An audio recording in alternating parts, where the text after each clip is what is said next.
Reilly, what'd you think the way you played personally out there today? It was fun. I mean, it's when you have guys running great routes and they're open, it makes the game a lot more fun when you're just pitching and catching. But obviously that one interception should have just made a slide and get the ball out to Darius a little bit deeper in the corner. So obviously you can get better week to week, and that was really a couple plays here and there, but that was the one that sticks out in my head. After last week, do you feel a whole lot better about this week, just in terms of a confidence builder now? Yeah, forward? I mean, obviously we didn't perform like we wanted to last week, but at the same time gain confidence. I mean, playing at Arizona State, it's a tough place to play at, but at the same time, Miles and myself both gained a lot of confidence playing there. So. It looked like they sort of tailored the play calling to what you do well. Did you kind of know during the week that you were going to get a lot of reps and this was going to kind of be your game to kind of take care of? Yeah, early in the week we didn't know if Nate was going to be able to play. I mean, he probably could have if we needed him, like last week could have played. But I was getting a lot of reps, so it definitely helps when you get a lot of reps and live reps and getting in there and throwing the ball around. So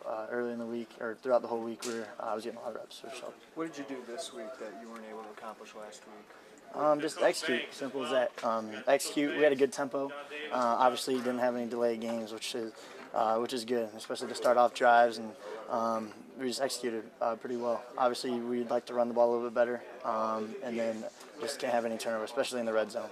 Did you have to restore some confidence? I mean, were you a little bit, maybe needing to have some positive stuff after the ASU game? Not really. I mean, obviously you want to execute a lot better than we did there, but at the same time, you got to work on, and that's what you got to go into at week's practice. And I think we did that. We had a good week practice, and we went out and showed it. How does this offense sort of work for both you, who kind of likes to stay at home a little more, and Nate, who wants to move around a little more? How does it, work? It's kind of a hybrid kind of a deal. Yeah, I mean, we like to spread out the field and just get the ball to the playmaker, simple as that. And Nate's more of a playmaker with his feet than I am, so you see him making a lot more plays with his feet than you'll see with me.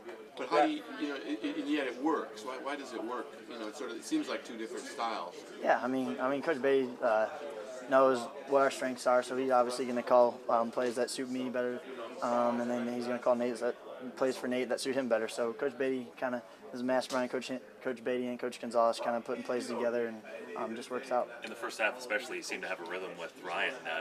A few big plays there, a couple of touchdowns. Yeah. How'd that unfold? Was that part of the plan, or no, just having to be open. I mean, running great routes. He's a fast guy, so just kind of throw it out there and let him run under a couple of plays. So he's a great receiver, and we got 4 or 5 great receivers that can spread the field and make great plays. You hit your first 11 passes, I think, before that interception. What were you doing right?